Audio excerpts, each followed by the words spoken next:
Welcome to reliable news analysis. नमस्कार, सलाम, सत श्री अकाल। डॉक्टर अशोक कुमार का।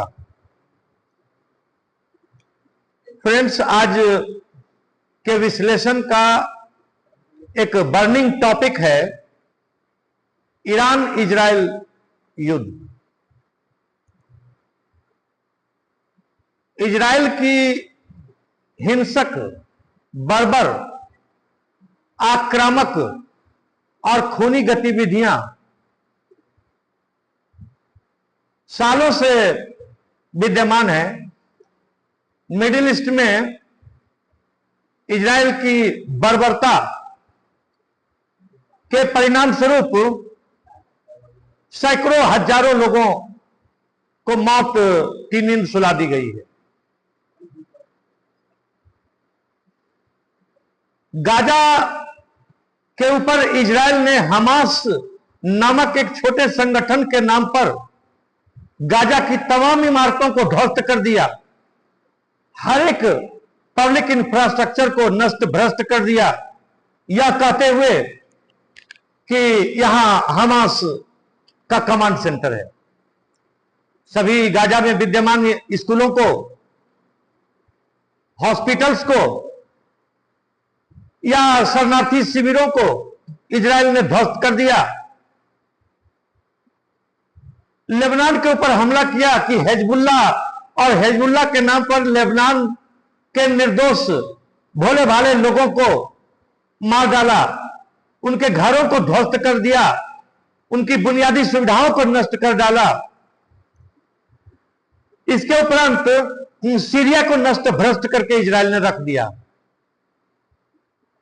और इस प्रकार से इजराइल की हिंसक गतिविधियां अब बढ़ते बढ़ते इस मोड़ तक आ गई कि उसने हूती के नाम पर यमन को पूरी तरह से धाराशायी कर दिया।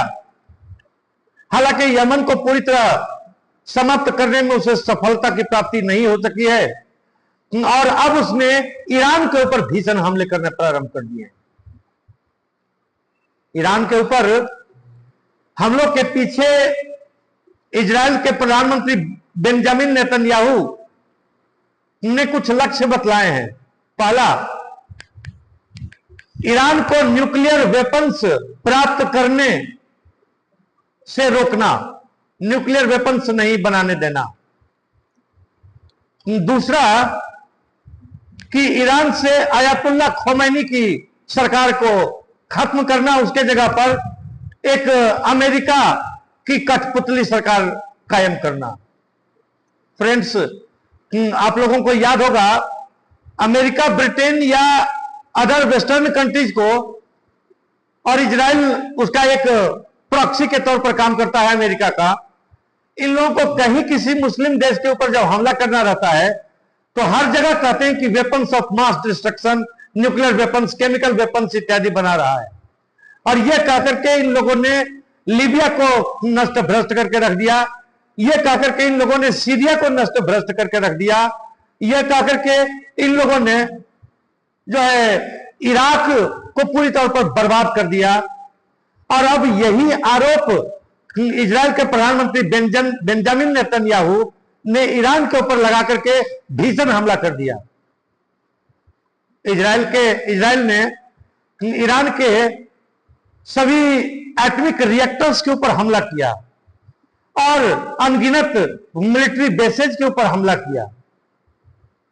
दूसरी तरफ ईरान भी हार मानने वाला नहीं है। ईरान ने भी कहा कि यहूदियों को इस दुनिया में जीने का अधिकार नहीं है, इस धरती पर यहूदियों के लिए कोई जगह नहीं है। और ईरान ने भी कहा कि हम पूरे इजराइल को मिटा देंगे। लेकिन इजराइल और ईरान की इस लड़ाई में कुछ अप्रत्याशित परिणाम सामने आ रहे हैं। इसी के कारण मैं आपके समक्ष मुखातिब हूं। अगर आपने इस चैनल को सब्सक्राइब नहीं किया है तो कृपया कर इस प्रकार के पॉलिटिकल एनालिसिस को सुनने के लिए जरूर इस चैनल को सब्सक्राइब कर लें, और एनालिसिस अगर पसंद आता है तो वीडियो को लाइक और शेयर करें।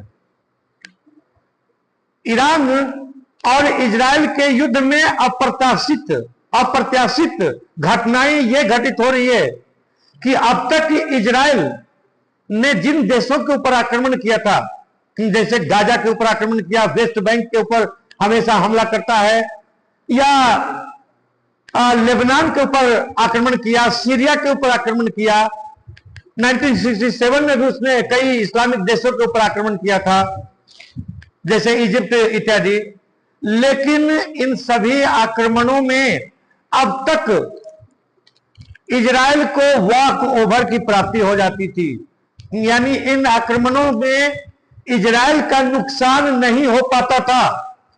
इन आक्रमणों में अब तक एक तरफा इजराइल अपने अपोनेंट को नष्ट भ्रष्ट करता रहता था।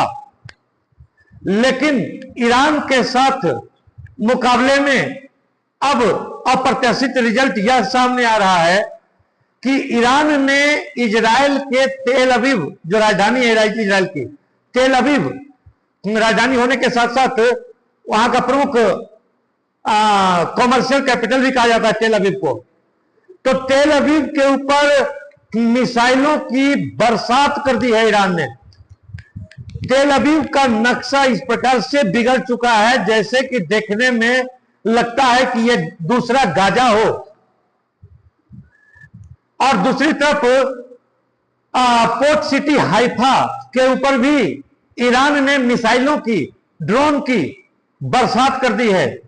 और इस तरह से हाइफा में भी, हाइफा के बंदरगाह और मिलिट्री बेस और कॉमर्शियल सेंटर्स, एनर्जी सेंटर्स इत्यादि को इतना भीषण नुकसान हुआ है जिसकी कल्पना शायद बेंजामिन नेतन्याहू को नहीं थी। बेंजामिन नेतन्याहू और इजराइल की सरकार को ऐसा महसूस हो रहा था कि ईरान के ऊपर हमले में भी उन्हें ठीक उसी प्रकार से एक तरफा विजय की प्राप्ति होगी, वॉक ओवर की प्राप्ति होगी, जैसा उन्हें गाजा के विरुद्ध, लेबनान के विरुद्ध, सीरिया के विरुद्ध होता रहा था, ऐसा ही ईरान के विरुद्ध भी होगा। उन्हें यह भी उम्मीद है कि पीछे से अमेरिका, ब्रिटेन, फ्रांस इत्यादि उनके साथ होकर के ईरान के ऊपर हमले करेंगे। लेकिन ऐसा कुछ नहीं हो रहा है, और बल्कि ईरान में तो इजराइल ने अवश्य काफी नुकसान पहुंचाया है कि ईरान के 16 से अधिक न्यूक्लियर बेसेज को जरूर भीषण हमला करके तबाह किया है, और कई ईरान के अन्य मिलिट्री बेसेज को इजराइल ने हमला करके जरूर बर्बाद करने का काम किया है। लेकिन इसकी परिणति इजराइल को भी काफी महंगी पड़ रही है।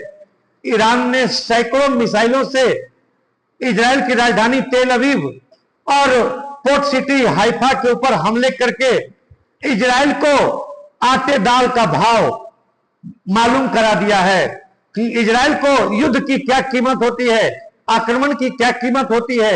यह पहली बार समझने को ईरान ने मजबूर कर दिया है।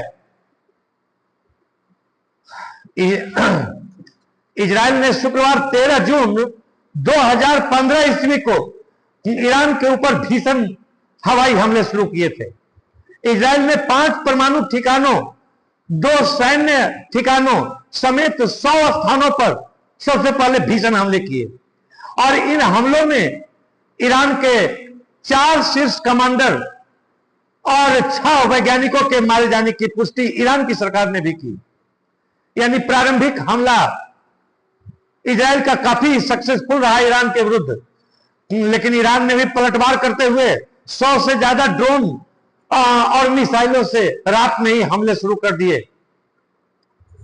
इस संदर्भ में इजराइल के मुख्य सैन्य प्रवक्ता ब्रिगेडियर जनरल एफी डेफरिन ने कहा कि 200 लड़ाकू विमानों ने 13 जून 2025 को ईरान के ऊपर हमले किए।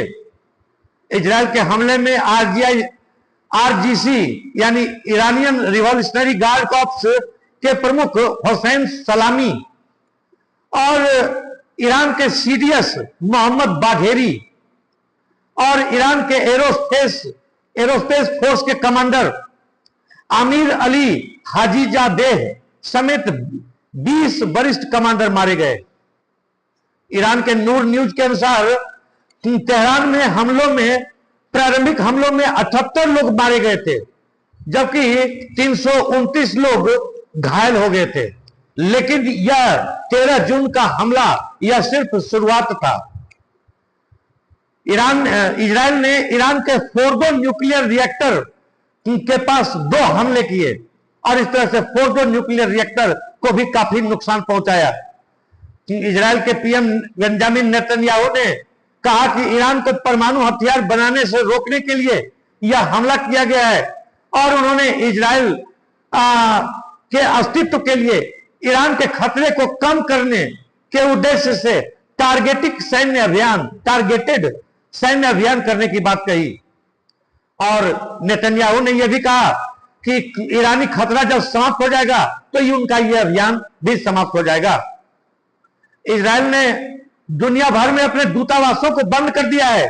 इजरायली सेना से जुड़े 2 अधिकारियों ने अपने नाम गोपनीय रखने की शर्त पर इस खुफिया मिशन के बारे में जानकारी दी और उन्होंने बताया कि देश की खुफिया एजेंसी यानी इजराइल की खुफिया एजेंसी मोसाद ने हमलों से पहले ही तस्करी के जरिए ड्रोन और हथियार ईरान भेज दिए थे और ईरान के अंदर विस्फोटक दागने के लिए एक बेस बना लिया गया था।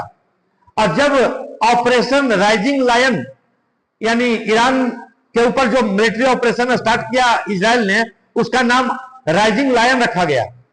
तो जब ऑपरेशन राइजिंग लायन शुरू किया गया तो तेहरान के पास एक ईरानी बेस पर मिसाइल लॉन्चर्स को निशाना बनाने के लिए ड्रोन सक्रिय कर दिया गया और मोसाद ने तेहरान के पास से ही ड्रोन हमले करने शुरू कर दिए। सुरक्षा अधिकारियों ने बताया कि मध्य ईरान में सटीक विस्फोटक हथियार भी तस्करी के जरिए पहुंचाए गए थे, जिन्हें सतह से हवा में मार करने वाली मिसाइल प्रणालियों के पास तैनात किया गया था। और यही कारण है कि इजराइल ने आक्रमण के पहले ही दौर में ईरान के कई एयर डिफेंस सिस्टम और कई रडार को भी नष्ट कर दिया। इजराइल के हमले में आईआरजीसी यानी ईरानियन रिवॉल्यूशनरी गार्ड कॉर्प्स के हेडक्वार्टर प्रमुख मेजर जनरल रशीद और फिरेदून अब्बासी दावानी, जो ईरान के परमाणु ऊर्जा संगठन के प्रमुख थे, वे भी मारे गए। इजराइल ने ईरान के 4 परमाणु ठिकानों और 2 सैन्य अड्डों को पहले ही दौर में समाप्त कर दिया। 4 परमाणु ठिकानों के अंतर्गत जिनके ऊपर पहले दौर में इजराइल ने हमले किए थे, उसमें से पहला है नतांज एटॉमिक फैसिलिटी सेंटर। इस साइट पर 9 परमाणु बम बनाने जितना यूरेनियम मौजूद था। दूसरा न्यूक्लियर रिएक्टर जिसके ऊपर हमला किया इजराइल ने, वो है तेहरान एटॉमिक रिसर्च सेंटर। यहां ईरान के सुप्रीम लीडर आयतुल्लाह खोमैनी भी रहते हैं। तीसरा न्यूक्लियर सेंटर जिसके ऊपर इजराइल का हमला हुआ वो है इस्फहान परमाणु टेक्नोलॉजी सेंटर। यहां कच्चे यूरेनियम को गैस में बदला जाता है और इस्फहान में कई हथियार फैक्ट्रियां भी है। इसके अतिरिक्त चौथा न्यूक्लियर रिएक्टर जिसके ऊपर इजराइल ने ईरान में हमला किया वह है अराक हैवी वाटर रिएक्टर। यह हैवी वाटर रिएक्टर है, इससे प्लूटोनियम बनाया जाता है यहां, और प्लूटोनियम परमाणु बम के लिए सबसे जरूरी चीज होती है। इसके अलावा इजराइल ने तबरीज मिलिट्री बेस को उड़ा दिया जहां मिसाइल और ड्रोन का उत्पादन होता था। इजराइल ने मोहम्मद मेहंदी तेहरानची नामक परमाणु वैज्ञानिक को भी मार डाला। इजराइल के हमले में कुछ और परमाणु वैज्ञानिक भी मारे गए, जिसके अंतर्गत अब्दुल हामिद मनोचेहर, अहमद रेजा जोल्फाधरी, अमीर हुसैन फेघी, मोतालिबी जाहेद आदि प्रमुख हैं। दूसरी तरफ ईरान भी पीछे हटने वाला नहीं था और ईरान भी इंतकाम की आग में जल रहा था।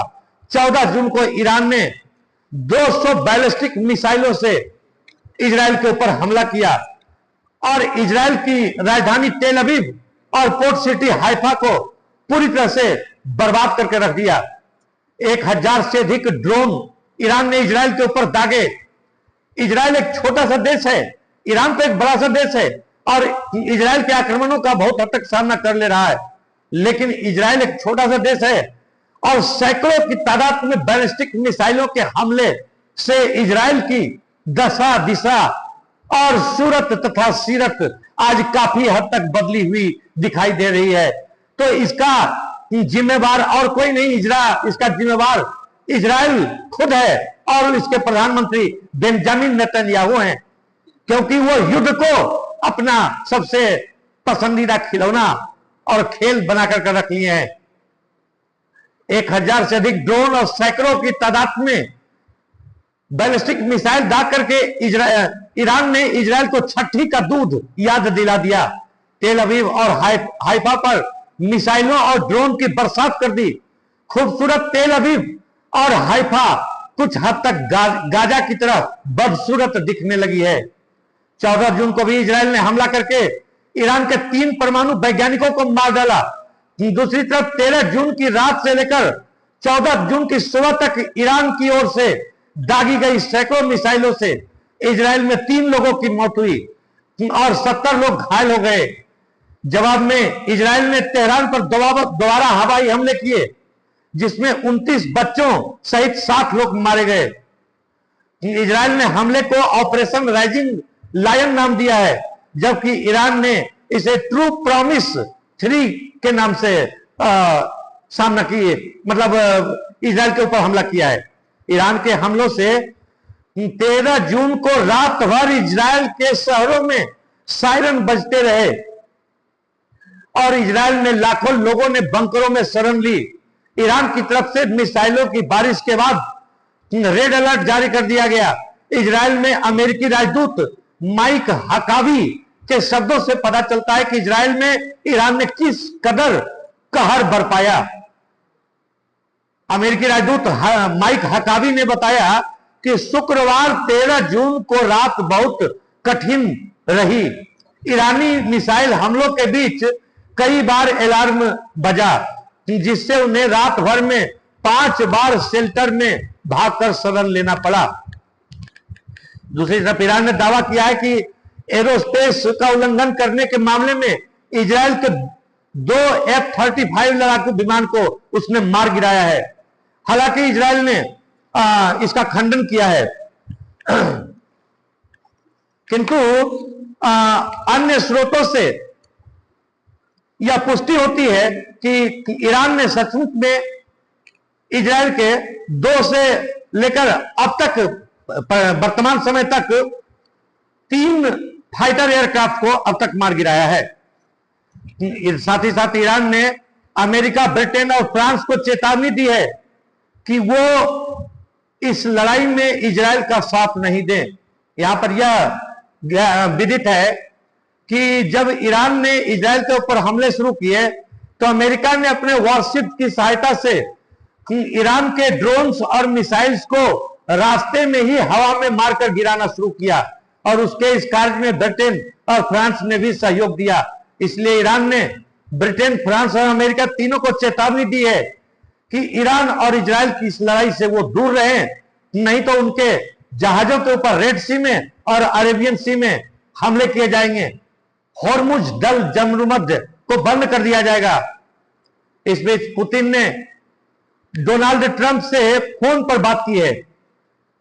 डोनाल्ड ट्रंप के जन्म दिवस के अवसर पर 15 जून को पुतिन और डोनाल्ड ट्रंप की बातचीत हुई। इस बातचीत में भी पुतिन ने ईरान और इजराइल के बीच युद्ध को रोकने की जो है बात कही, लेकिन इसके जवाब में डोनाल्ड ट्रंप ने पुतिन को याद दिलाया कि यूक्रेन के साथ जो आपका युद्ध चल रहा है वो भी बंद होने की आवश्यकता है। ईरानी विदेश मंत्रालय के प्रवक्ता इस्माइल बाघेरी ने कहा कि देश पर इजरायली हमलों के बाद अमेरिका के साथ ओमान में होने वाली परमाणु वार्ता निरर्थक है और इसका अब कोई मायने नहीं है। अमेरिका और ईरान के बीच न्यूक्लियर डील के लिए एक बातचीत चल रही थी ओमान में, लेकिन इसी बीच इजराइल ने ईरान के ऊपर हमला कर दिया और इस कारण से ईरान ने अपने आप को इस वार्ता से अलग कर लिया है, क्योंकि ईरान का कहना है कि इजराइल के हमले के बाद इस प्रकार के वार्ता का कोई मीनिंग नहीं है। नातांज परमाणु प्लांट पर इजरायली हमले के बाद अंतर्राष्ट्रीय परमाणु ऊर्जा एजेंसी ने बयान जारी कर प्लांट से रेडिएशन और केमिकल पॉल्यूशन निकलने की पुष्टि की है। अर्थात जो घटना भारत के आक्रमण के बाद कैराना हिल से रेडिएशन के लीक होने की पाकिस्तान में आई थी, वो अब नातांज एटॉमिक रिएक्टर से ईरान में हो रही है। रेडिएशन लीक होने की पुष्टि इंटरनेशनल एटॉमिक रिसर्च सेंटर ने भी कर दी है। लेकिन एजेंसी न्यूक्लियर रेडिएशन ईरान में शुरू हो गया है, नातांज एटॉमिक रिएक्टर के पास, और अंतर्राष्ट्रीय परमाणु ऊर्जा एजेंसी ने बयान जारी कर नातांज परमाणु प्लांट से रेडिएशन और केमिकल पॉल्यूशन की पुष्टि कर दी है। ये ईरान के लिए ही नहीं सिर्फ बल्कि पूरे वेस्ट एशिया और पूरे दुनिया के लिए एक बहुत खतरनाक संकेत है। और यह कुछ ऐसा ही प्रतीत हो रहा है जैसे भारत के हमले से कैराना हिल्स, पाकिस्तान स्थित कैराना हिल्स में भी न्यूक्लियर रेडिएशन शुरू हो गया था। तब वहां पर अमेरिका का एक जो है एरोप्लेन आया था और आकर के रेडिएशन को लीकेज को रोकने का प्रयास कर रहा था।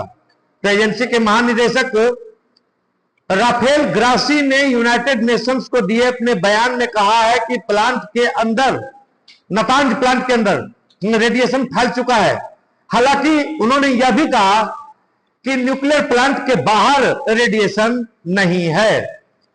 दूसरी तरफ ईरान और इजराइल के बीच यह युद्ध लगातार चौथे दिन भी जारी है और इजराइल ने ईरान के अन्य कई तेल और परमाणु ऊर्जा संस्थानों के ऊपर लगातार हमले किए हैं। इसके अंतर्गत बुशहर प्रांत में पार्स गैस फील्ड और उत्तरी तेहरान में शाहरान ईंधन गैस डिपो और दक्षिणी तेहरान में शाहर रे तेल रिफाइनरी, साथ ही साथ बुशहर प्रांत में फज्र जम गैस प्लांट इत्यादि प्रमुख हैं। इन सभी गैस प्लांट्स और इन सभी तेल प्रतिष्ठानों के ऊपर इजराइल ने हमले करके पूरे ईरान को जो है आग में धधका देने का काम किया है। लेकिन ईरान भी पीछे नहीं है। ईरान ने भी पहली बार इजराइल को हमले की कीमत बतला दी है और हाइफा और तेल अवीव पूरी तरह से नष्ट भ्रष्ट हो गया है। अब तक के हमलों में ईरान में 406 से अधिक लोगों के मरने की पुष्टि हो चुकी है। साथ ही साथ 700 से अधिक लोग ईरान में अब तक घायल हो चुके हैं। दूसरी तरफ इजराइल में भी अब तक 15 से अधिक लोगों के मरने की पुष्टि हो चुकी है तथा 700 से अधिक लोगों के इजराइल में घायल होने की पुष्टि कर दी गई है। साथ ही इजराइल में 50 से अधिक लोगों के लापता होने की बात कही जा रही है। इसी के साथ आज के इस विश्लेषण का कार्यक्रम समाप्त होता है। अभी तक आपने अगर इस चैनल को सब्सक्राइब नहीं किया है तो प्लीज सब्सक्राइब